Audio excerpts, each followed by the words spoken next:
સંતુલન થઈ શકે અથવા તો માનસિક ક્ષતિ થઈ શકે અથવા તો માનસિક પતન થઈ શકે. તો એટલા માટે ખૂબ સાવધાનીથી ધીરે ધીરે અગ્રસર થવું જોઈએ. ફક્ત ગુરુ શક્તિશાળી થવાથી પણ નહીં ચાલે. રામકૃષ્ણ દેવ કરતાં મહાન આધ્યાત્મિક શક્તિ સંપન્ન આજ સુધી પૃથ્વીમાં શું કોઈ વ્યક્તિ આવી છે? તમે આધ્યાત્મિક સાધનાની વાત કરો, આધ્યાત્મિક શક્તિઓની વાત કરો, તો રોમા રોલા ફ્રેન્ચ મનીષી કહે છે કે શ્રી રામકૃષ્ણ દેવ 30 કરોડ ભારતવાસીઓના, ત્યારની જનસંખ્યા 30 કરોડ હતી, 30 કરોડ ભારતવાસીઓના 2000 વર્ષની આધ્યાત્મિક સાધનાના પરિપૂર્ણ ફળ રૂપે છે. It was the consummation of 2000 years of spiritual life of 30 million people, 300 billion people. તો 30 કરોડ માણસોના 2000 વર્ષોની સાધનાના પરિણામ સ્વરૂપ જે રામકૃષ્ણ, એવા આધ્યાત્મિક શક્તિ સંપન્ન, એની જીવનચરિત્ર આપણે જોઈ છે. પણ તેમને પાસે પણ જ્યારે જાય છે કોઈ, તો ઇન્સ્ટન્ટ સમાધિ નથી અપાવી શકતા. કદાચ આપી પણ દે તો એ જીરવી શકતા નથી. અને એ રામકૃષ્ણ લીલા પ્રસંગમાં બહુ સરસ સુંદર એ વર્ણન આવ્યું છે. મથુર બાબુ, મથુરાનાથ વિશ્વાસ, રાણી રાસમણીના જમાઈ, ખૂબ જ શ્રી રામકૃષ્ણ પ્રત્યે એમની ભક્તિ છે, અત્યંત ભક્તિ. અને એમને બાબા કહીને બોલાવતા. બાબા બંગાળીમાં કહે છે પિતાજીને. તો બાબા કહીને બોલાવતા અને બાબા જેમ કહે એમ બેસે, બાબા જેમ કહે. અને રામકૃષ્ણ દેવ કહેતા હતા કે મા કાળીની એમને ભક્તિ, એમને પ્રાર્થના કરી હતી કે મા, મારે તો કોઈ ગતાગમ પડતી નથી અને કાંઈ સૂધ મને રહેતી નથી, તો એક રસદદાર દેવડાવી દે. તો રસદદાર આપ્યો. રસદદારનો અર્થ છે એમની બધી જ આકાંક્ષાઓ પૂરી કરવા માટે જાણે મથુરબાબુ હતા. બસ રામકૃષ્ણ દેવને ઈચ્છા થઈ, અચ્છા આજે મારે 500 સાધુને જમાડવા છે. મથુરબાબુ કે કોઈ વાંધો નહીં, હું જમાડી દઈશ. જેમ બાબા કે એમ કરતા. એટલા બધા અનુગત હતા મથુરબાબુ. અને એની પાછળનું કારણ રામકૃષ્ણ દેવના એમને વિભિન્ન દર્શન થયા હતા. જેમાં એક દિવસનું દર્શનની આપણે વાત ખબર છે કે કુઠી બાળી,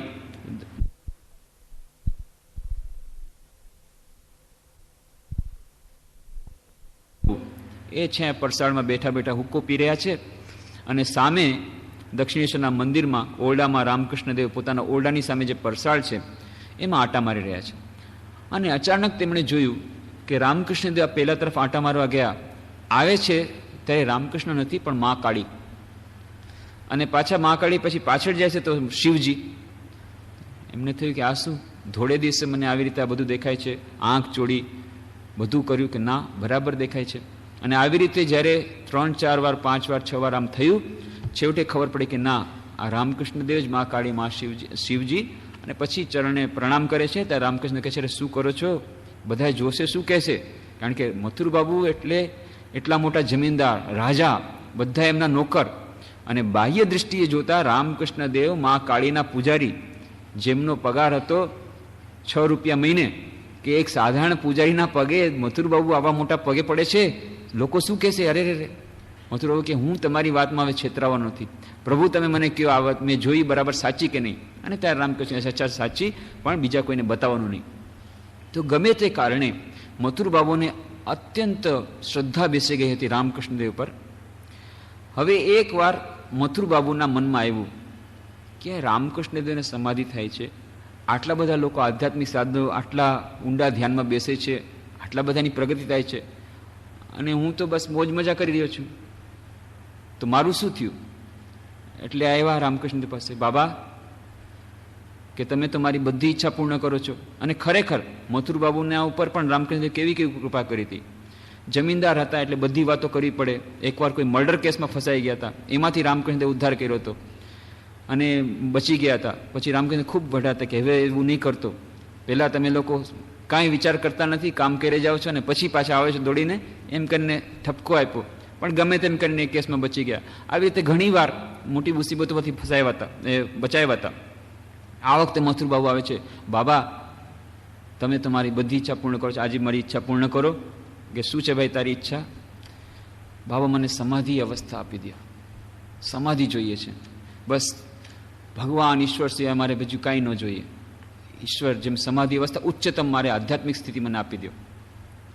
રામકૃષ્ણ દેવે કહ્યું, જો ભાઈ તમે હમણાં જે છે બરાબર છો, અત્યારે તમે વ્યવહાર કરો છો, તમે મારી સેવા કરો છો, આ સરસ રાજ્ય ચલાવો છો, દક્ષિણ આ મંદિર બધું વહીવટ કરો છો, કેટલા બધા તમે કુશળ છો વહીવટી, આ બધું બરાબર ચાલે છે અને તમે માની સેવા કરી રહ્યા છો. એનાથી વધારે તમે શું જોઈએ? આનંદમાં છો, આનંદમાં રહ્યો. આ બધા સુકરમાં આ બધા ભાંજગળમાં પડો છો, સમાધિ ને આ બધું. ના ના બાબા, મને તો સમાધિ જોઈએ, મને સમાધિ જોઈએ, મને. તમારી પાસે તો બધી શક્તિ છે, તમે ધારો તે કરી શકો છો.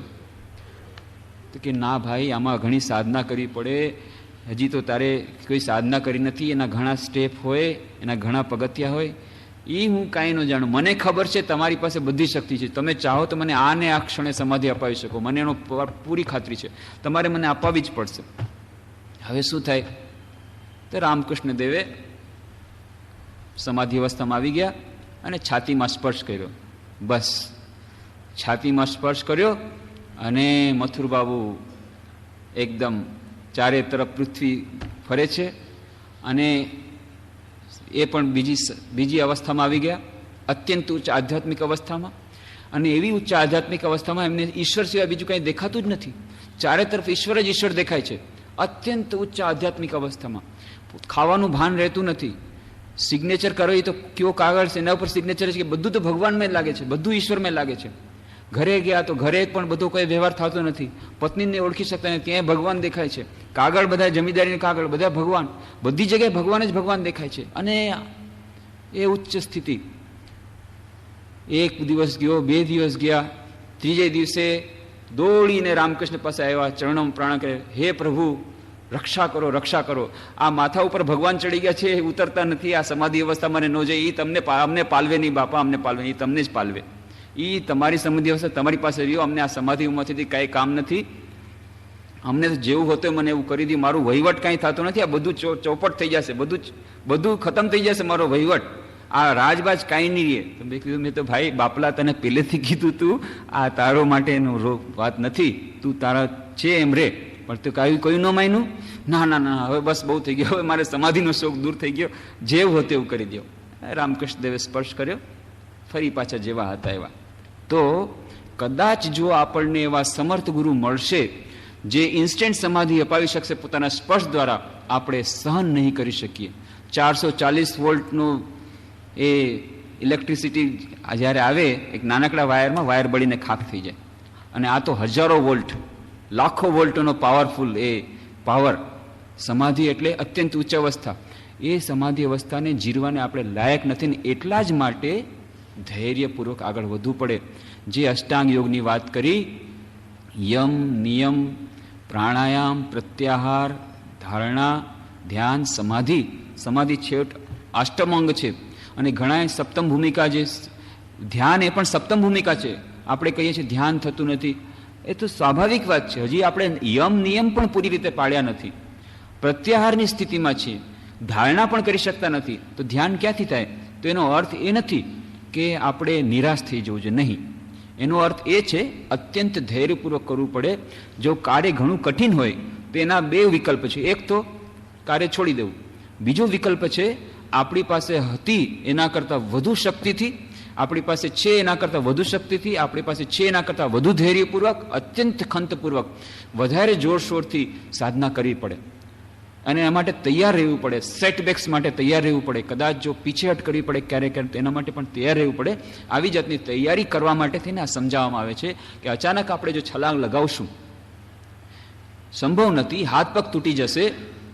જો બહુ ઊંચેથી આપણે છલાંગ લગાવશું તો ડાયરેક્ટલી આપણે 8મા પગથિયામાં જવા માંગીએ છીએ, ઇન્સ્ટન્ટ સમાધિ જોઈએ છીએ, કોઈ શક્તિપાત કરી આપે ને અત્યારે સાક્ષાત્કાર થઈ જાય આ જ ક્ષણે, એવી ઈચ્છા ધરાવીએ છીએ, પણ એના માટે આપણું મન તૈયાર નથી.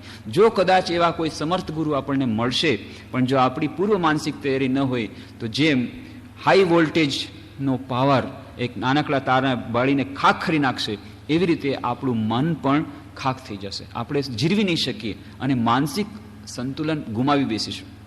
તો એટલા માટે આ પોતાની માનસિક તૈયારી કરવા માટે જ યમ અને નિયમ, જે વિભિન્ન જે નૈતિક નિયમો પાળવાની વાત કરી. ઘણા લોકોને વિચાર કરે છે પ્રાણાયામ કરશું, બસ પ્રાણાયામ દ્વારા એકદમ જલ્દી આપણી સમાધિ અવસ્થા લાભ થઈ જશે.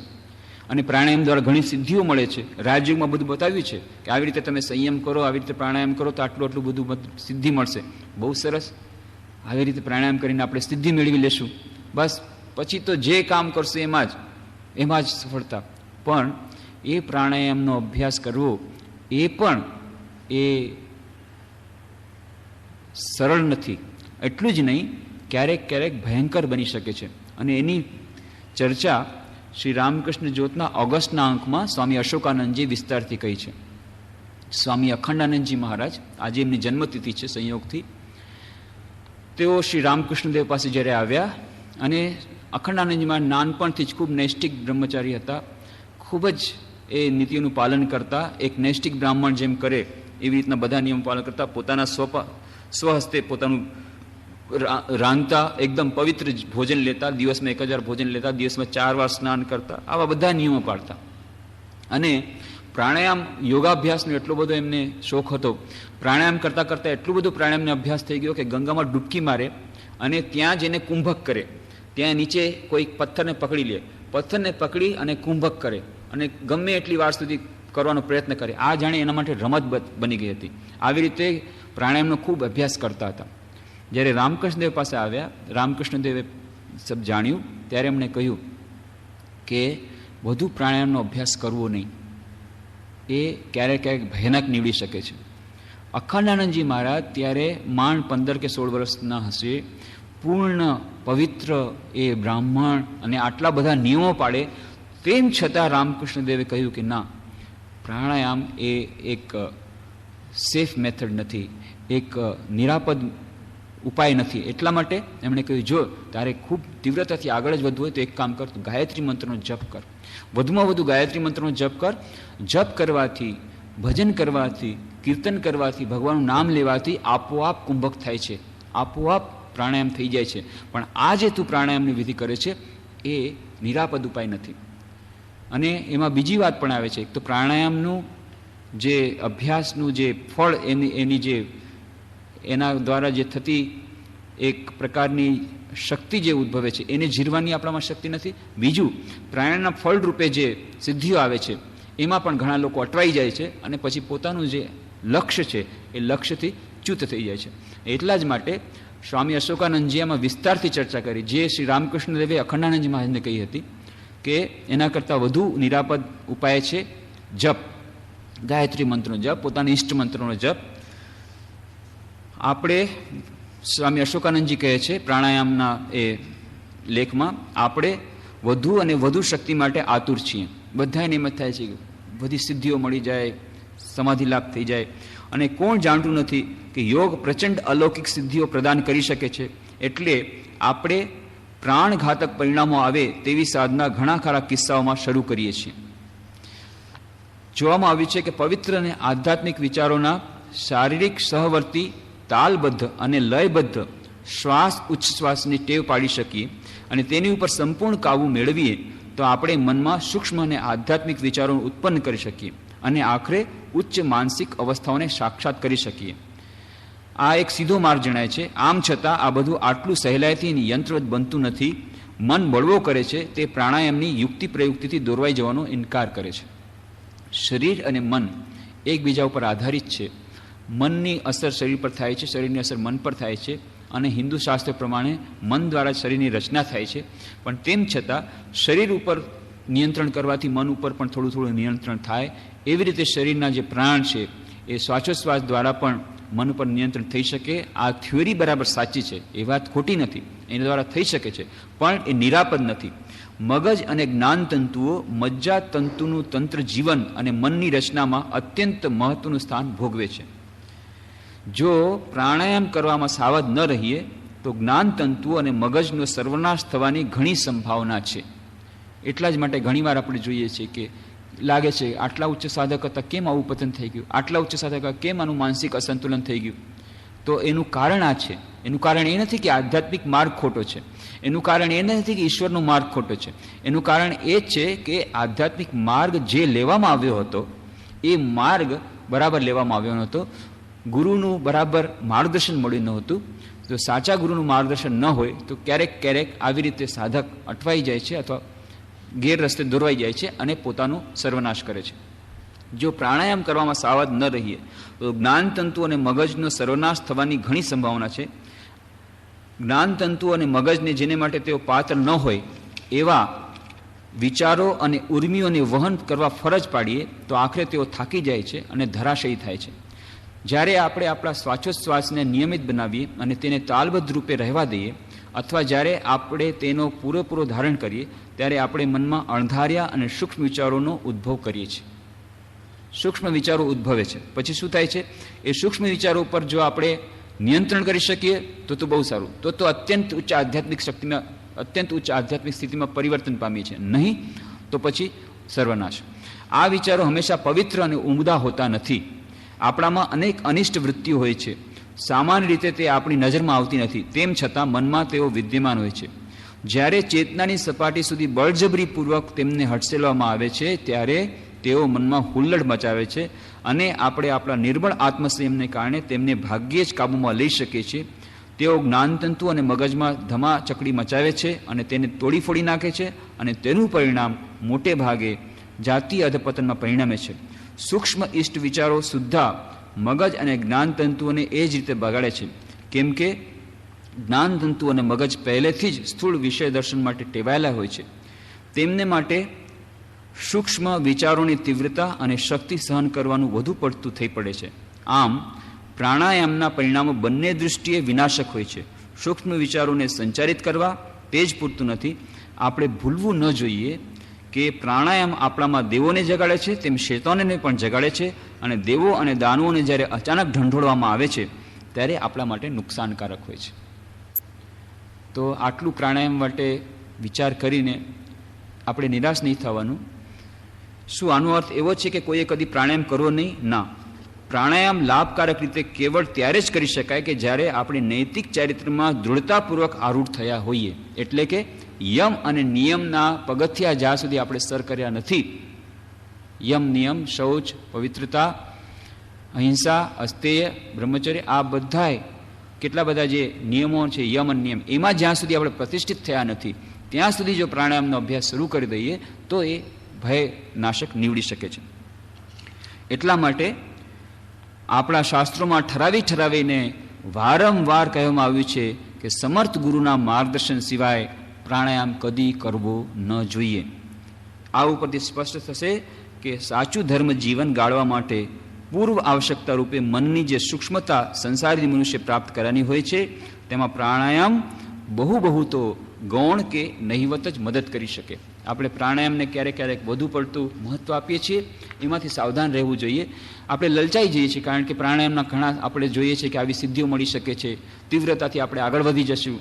પણ એ જે હાઈ સ્પીડમાં જવાનો પ્રયત્ન કરીશું, જો વાયર બરાબર મજબૂત નહીં હોય અને હાઈ વોલ્ટેજ પાવર જો જશે, વાયર બળીને ભસ્મ થઈ જશે.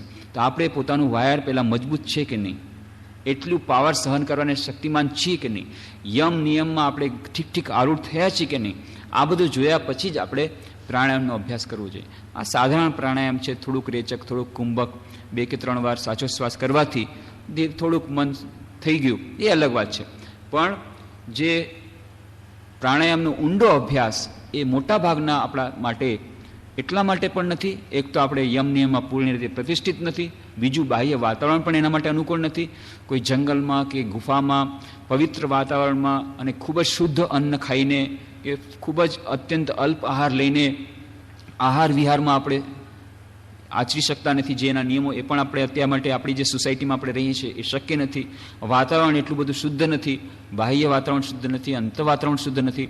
આ બધી જ રીતે અત્યારે આપણે જે રીતે રહીએ છીએ એમાં મોટાભાગના લોકો માટે, હા કદાચ એવા કોઈક હશે, કોઈક એવા વિરલા હશે કે જેમને પૂર્વજન્મમાં ઘણા બધા આગળના સંસ્કાર સારા છે, અત્યંત શુભ સંસ્કાર હશે, પણ એ અત્યંત જૂજ મોટાભાગના આપણે જો માનતા હોઈએ કે આપણે આના માટે યોગ્ય છીએ તો પહેલાં ગુરુના આદેશ અનુસાર જ આપણે પ્રાણાયામનો અભ્યાસ પ્રારંભ કરવો જોઈએ. તો આપણે જે વાત કરી કે જપ અને ધ્યાન એકબીજાના પરિપૂરક, પ્રાણાયામથી પણ ધ્યાનમાં સુગમતા થાય છે, પણ એ થોડોક જ પ્રાણાયામનો અભ્યાસ કરવો જોઈએ. વધુ પ્રાણાયામનો અભ્યાસ આપણા માટે નિરાપદ નથી. અને એક આપણે જે વાત કરી હતી કે પ્રાર્થના એ પણ આપણને ધ્યાનના એક મહત્વપૂર્ણ પગથિયા રૂપે ખૂબ જ કામ કરે છે. સ્વામી અખંડાનંદજી મહારાજ જ્યારે રામકૃષ્ણદેવ પાસે ગયા ત્યારે એમણે કહ્યું, સાધના કેવી રીતે ચાલે છે? તો કે હા ચાલે છે, પણ તો કે જો ખૂબ સરસ રીતે પ્રાર્થના કરો. તો પ્રાર્થના કરતા આવડે છે? પછી રામકૃષ્ણદેવ પોતે પ્રાર્થના કરતા શીખવાડ્યું. અખંડાનંદજી મહારાજે એ લખી રાખ્યું છે સ્મૃતિ કથામાં. તો કેવી રીતે રામકૃષ્ણ તરત જ એ જમીન પર ઢળી પડ્યા. જમીન પર ઢળી પડ્યા અને હાથ અને પગ બંને જોર જોરથી ફેંકવા માંડી ગયા. જેમ નાનું બાળક ફેંકે ને એને માટે તમે એને પાસેથી રમકડું ખૂંચવી લ્યો અને પછી જે જીત કરવા માંડે, ફરસ પર ખૂબ જોર જોરથી રડે અને હાથ પગ પછાડે, એવી રીતે હાથ પગ પછાડી અને જોર જોરથી રડવા માંડી ગયા રામકૃષ્ણદેવ. માં મને જ્ઞાન આપો, ભક્તિ આપો, માં હવે મને દર્શન આપો, હું નથી રહી શકતો તમારા વગર, મારાથી કોઈ પણ જાતની સાધના થતી નથી, તમે જ મારું માર્ગદર્શન કરો, તમે જ મને જ્ઞાન આપો, ભક્તિ આપો. અને આવી રીતે રડતા રડતા પ્રાર્થના કરવા માંડી ગયા.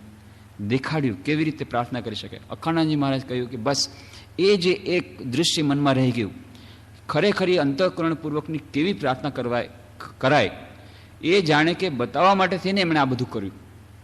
તો પ્રાર્થના એ આપણા માટે અત્યંત મહત્વપૂર્ણ ઉપાય બની જાય છે. એક બીજી વાત આપણે કરી હતી કે ધ્યાન આપણે કરવા બેસીએ. સ્વામી ચેતનાનંદજીની વાત કરીએ. અમેરિકામાં સ્વામી ચેતનાનંદજી છે અને એક મહિલા આવીને તેમણે કહ્યું કે ધ્યાન અથવા ત્યાં મેસ કરે, એ પ્રાર્થના કરે અથવા તો ચિંતન કરે તો મન બેસતું નથી. 25 વર્ષોથી હું રેગ્યુલરલી ચર્ચમાં જાઉં છું પણ મન બેસતું નથી. ત્યારે ચેતનાનંદજી મહારાજે ઉપાય સૂચવ્યો અને એ ઉપાય દ્વારા એ મહિલાને અદ્ભુત પ્રગતિ થઈ. અને એમણે કહ્યું કે સ્વામીજી, આશ્ચર્યજનક રીતે જે 25 વર્ષમાં નહોતી થઈ એવી પ્રગતિ મારી થોડાક જ દિવસોમાં થઈ ગઈ. એક કેવો ઉપાય હતો? ઉપાય એમણે બતાવ્યો લીલા ચિંતન. તો એમને ઉપાય બતાવ્યો હતો કે જુઓ, તમે ભગવાનને પ્રાર્થના કરો છો, મન ચારે તરફ ભટકે છે. તમે ભગવાનનું ચિંતન કરવાનું કરો છો, મન ચારે તરફ ભટકે છે. તમે વિચાર કરો છો ક્રુસિફિકેશન, તમારા નરક પછી શું, મૃત્યુ પછી શું થશે, આવી રીતે જશે, એ બધા એમાં તમારું મન ટકતું નથી.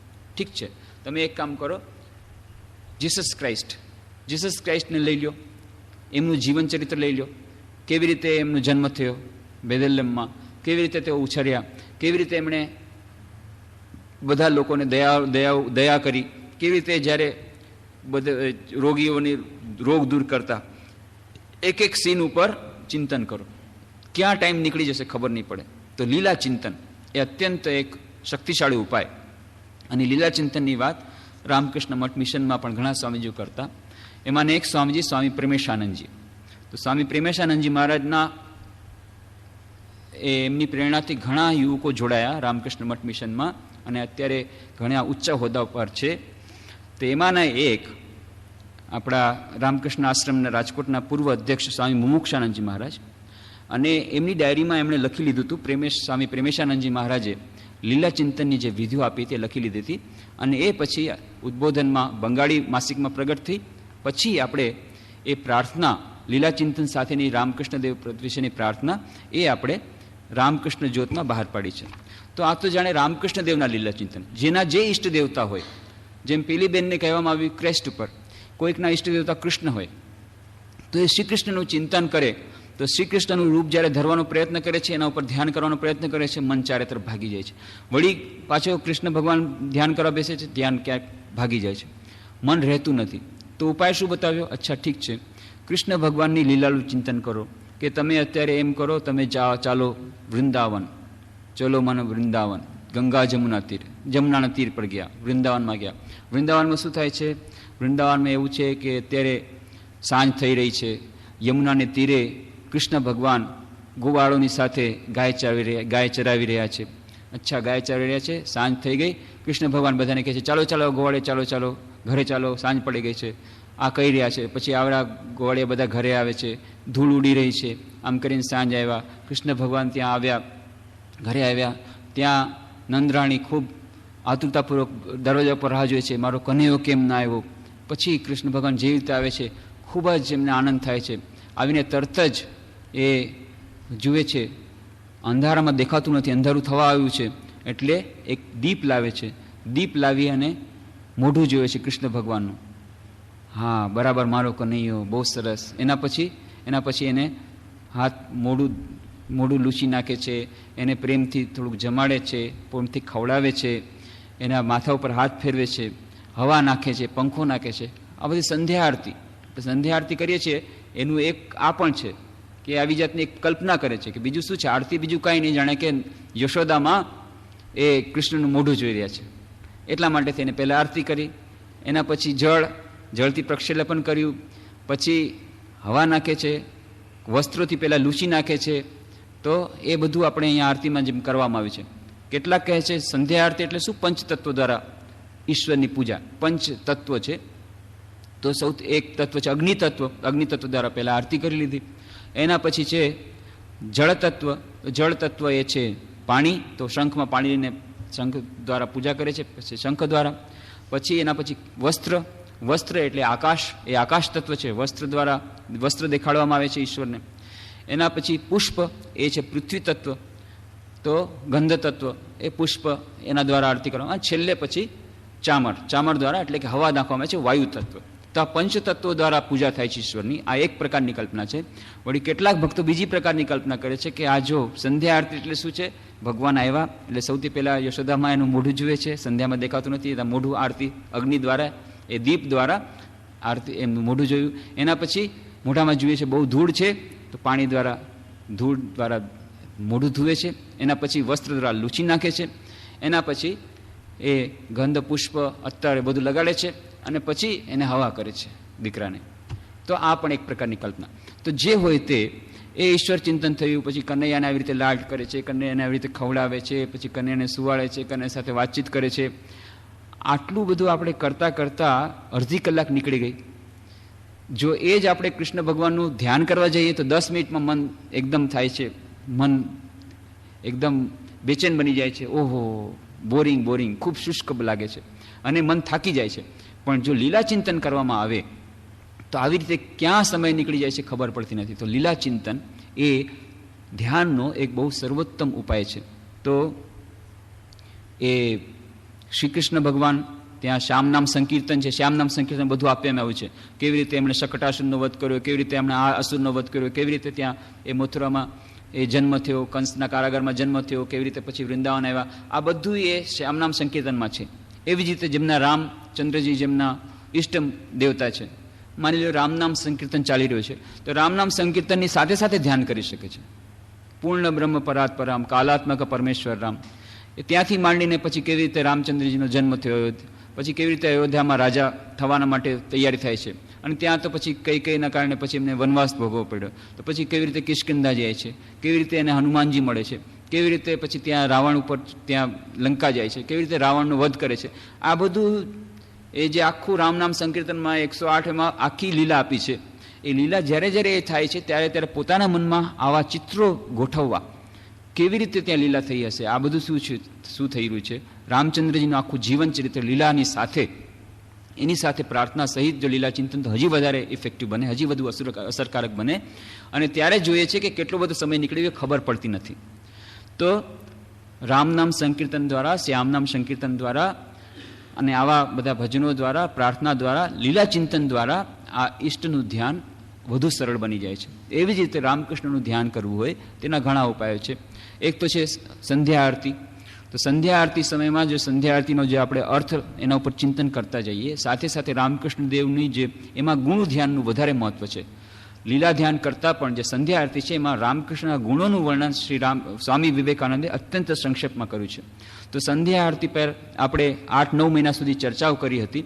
તો એ ચર્ચાઓની આધારે આપણે જો સંધ્યા આરતીનો અર્થ જોવાનો પ્રયત્ન કરીએ તો પોતાની મેળે રામકૃષ્ણ દેવનું ધ્યાન થઈ જાય છે સંધ્યા આરતી કરતાં કરતાં. એવી જ રીતે રામકૃષ્ણ નામ સંકીર્તન છે, એમ કરતાં કરતાં રામકૃષ્ણનું ધ્યાન થઈ જાય. મા નામ સંકીર્તન દ્વારા માનું ધ્યાન થઈ જાય, એનું ચિંતન કરતાં કરતાં, એનું લીલા ચિંતન કરતાં કરતાં. એવી જ રીતે રામકૃષ્ણ કથામૃત વાંચતા પણ વાંચીને પછી ધ્યાન કરવા બેસીએ તો તરત જ મન લાગી જાય છે, જો આપણે એ ચિંતનમાં મન ફસાવીએ.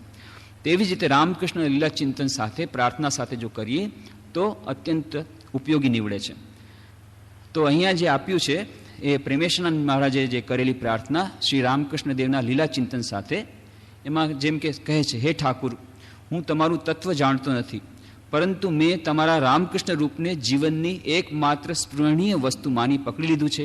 મારી એવી કોઈ ક્ષમતા નથી કે હું મનને ધ્યાનમાં રામકૃષ્ણમય કરી શકું. તેથી પ્રભુ, તમારું લીલા સ્મરણ જ મારા માટે સાધનાનો સર્વોત્તમ ઉપાય છે. તમે ખુદીરામના ઘરે ચંદ્રામણીના ખોળામાં બીજના ચંદ્ર જેવા શિશુ બન્યા હતા, તેનું સ્મરણ કરી ધન્ય બનું છું. તમે જગતના સ્વામી હોવા છતાં એક નાના એવા બાળક બન્યા હતા, તે ખરેખર ખૂબ જ આશ્ચર્યની વાત છે. ચંદ્રામણીનું સ્તનપાન કરી તમે જીવન પોખ્યું હતું, પછી માનવ બાળની માફક ચાલતા શીખ્યા, બાળકોની માફક રમ્યા હતા. કોઈ સમજી ન શક્યું કે તમે અનંત બ્રહ્માંડના સર્જક, તમે ઈશ્વર. તમારી આવી અવતાર લીલા કેવી આશ્ચર્યજનક છે. અરે રે, હું જો એ સમયે કામારપુકુરમાં જન્મ્યો હોત તો તમારી સાથે રમીને તમને ચાહીને ધન્ય બનત. આ તો એક દૃશ્ય. એના પછી તમે વિદ્યાર્થી અવસ્થામાં કેવી રીતે રામકૃષ્ણમાં ગયા, પછી કેવી રીતે દક્ષિણેશ્વરમાં તમે શું લીલા કરી, કલકત્તામાં શું લીલા કરી, એમ લીલાનું બધું વર્ણન છે. અને એની સાથે સાથે પ્રાર્થના છે. આ બધાનું ચિંતન કરતાં કરતાં, હે રામકૃષ્ણ મેં તમે આમ કીધું, હે રામકૃષ્ણ તમે આમ કર્યું, એવું ચિંતન કરતાં કરતાં મન કેટલોય સમય નીકળી જશે આપણને ખબર નહીં પડે, અને આડકતરી રીતે એનું ધ્યાન પણ થઈ જશે.